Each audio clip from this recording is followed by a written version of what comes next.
Hello friends, ये हमारा class 12th NCERT का क्वेश्चन 1 का सेकंड पार्ट है और इस सेकंड पार्ट में एक ऐसा ट्विस्ट है जिससे आपके रिफ्लेक्सिव, ट्रांजिटिव और सिमेट्रिक के कॉन्सेप्ट्स बहुत क्लियर हो जाएंगे। तो सबसे पहले देखते हैं क्वेश्चन क्या है कि रिलेशन आर दिया है एक्स और वाई में such that y is equals to x plus 5 है और एक्स की वैल्यू हमको 4 से कम दी गई है। ठीक, ये एक कंडीशन है और x और y एक सेट ऑफ नेचुरल नंबर्स है। तो 4 से कम होने पे x की वैल्यूज क्या होंगी? x की वैल्यू 4 से कम दी है, नेचुरल नंबर से बिलोंग करता है, तो x क्या होगा? 1 2 3। ठीक, ये हमारी x की वैल्यूज होंगी जिसके लिए रिलेशन होल्ड करेगा। तो अब ये फंक्शन रिफ्लेक्सिव है, ट्रांजिटिव है या सिमेट्रिक है, इसको फाइंड करने के लिए हमें पेयर्स निकालने पड़ेंगे x और y के।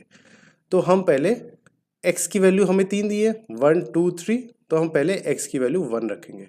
तो y कितना बनेगा?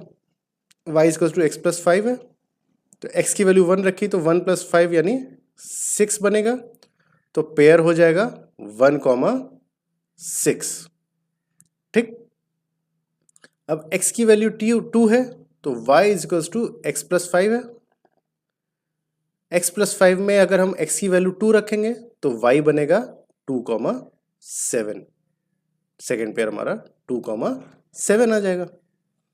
ठीक, अब x की वैल्यू हम 3 रखते हैं क्योंकि 1 2 और 3 वैल्यूज थी 3, तो x की वैल्यू 3 रखी तो y था हमारा x प्लस 5, तो y आ जाएगा 3 प्लस 5 यानी कि 8। तो 3,8 एक थर्ड पेयर बन गया हमारा। तो तीन पेयर्स कौन से बने? 1,6, 2,7 और 3,8। अब हमें चेक करना है कि ये फंक्शन रिफ्लेक्सिव था कि नहीं। सबसे पहले रिफ्लेक्सिव के लिए चेक करते हैं।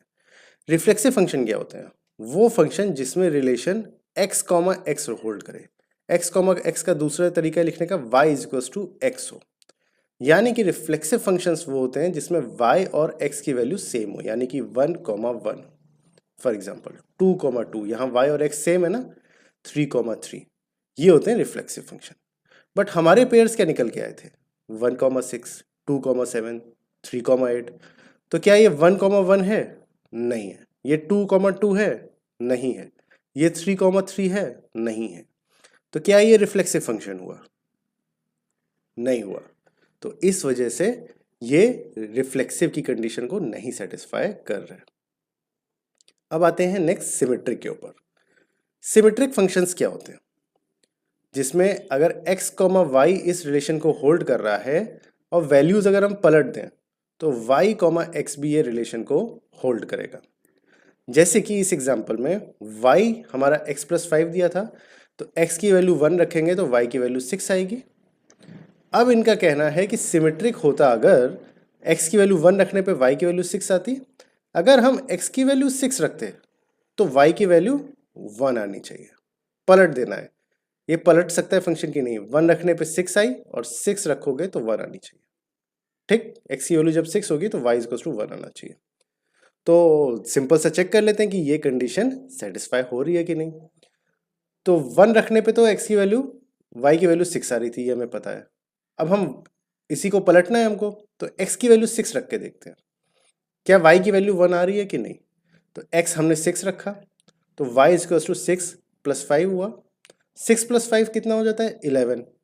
बट 1 तो नहीं आया ना। सिमेट्रिक के लिए हमको चाहिए था y इक्वल्स टू 1, बट 1 नहीं आया क्योंकि 1 रखने पे 6 आ रहा है भाई, तो 6 रखना था तो 1 आना था, तब ये सिमेट्रिक हो जाता। बट हमने x को 6 रखा तो ये 11 आ गया। तो क्या ये सिमेट्रिक है? ये सिमेट्रिक नहीं है। ओके, अब चलते हैं हम ट्रांजिटिव चेक करने के लिए, जो कि इस क्वेश्चन का बहुत इंपॉर्टेंट पार्ट है। तो फ्रेंड्स अब चेक करते हैं कि ये जो रिलेशन है वो ट्रांजिटिव है कि नहीं। तो ट्रांजिटिव कौन से रिलेशंस होते हैं कि मान लीजिए x और y इस रिलेशन को होल्ड करते हैं और y और z इस रिलेशन को होल्ड करते हैं, तो ट्रांजिटिव होते हैं। तो x और z को भी रिलेशन को होल्ड करना चाहिए। मतलब ये जो y है, जब यहाँ पे x की जगह रखा जाएगा, सेकेंड टर्म को फर्स्ट की टर्म की जगह रखोगे और वो किसी और थर्ड टर्म से रिलेशन होगा, तो फर्स्ट और सेकंड में रिलेशन है, सेकंड और थर्ड में रिलेशन है, तो फर्स्ट और थर्ड में भी रिलेशन होना पड़ेगा। मान लीजिए एक्स वाई जेड तीनों भाई हैं, एक्स और वाई आपस में, तीनों लड़के हैं, एक्स और वाई अगर आपस में भाई हैं y और z आपस में भाई हैं तो x और z भी आपस में भाई हुए, तो इस फंक्शन को कहते हैं ट्रांजिटिव फंक्शन। तो अब हमारा जो क्वेश्चन दिया था वो x इज इक्वल टू 1 के लिए y की वैल्यू कितनी आई, x प्लस 5, यानी y की वैल्यू आई 6, तो 1,6 जो हमारा फर्स्ट टर्म था।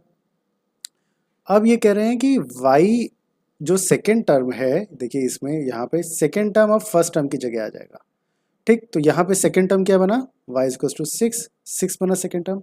अब इसको हम फर्स्ट टर्म की जगह ले आए और यहाँ पे अभी हमने इसको कैलकुलेट नहीं किया है, ठीक, इसको क्वेश्चन मार्क रखा है। बट ये सेकेंड टर्म जो फर्स्ट टर्म की जगह आया तो x की वैल्यू 6 बनी फर्स्ट टर्म की, बट क्वेश्चन में दिया है कि फर्स्ट टर्म 4 से छोटा होना चाहिए और ये बनी है 6, यहाँ पर 6 आ रही है, बट 6 तो वैल्यू एक्सेप्ट ही नहीं करेगा रिलेशन, क्योंकि 4 से छोटा होना चाहिए। तो इसलिए ये चेन जो है ये कंप्लीट इस पर्टिकुलर इक्वेशन के लिए नहीं हो पाएगी, ठीक।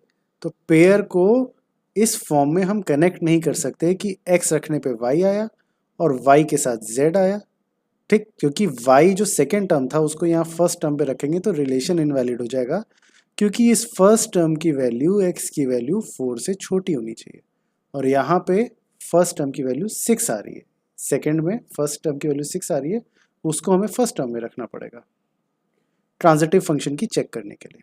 तो इसलिए ये पेयर कनेक्ट नहीं हो पा रहे हैं।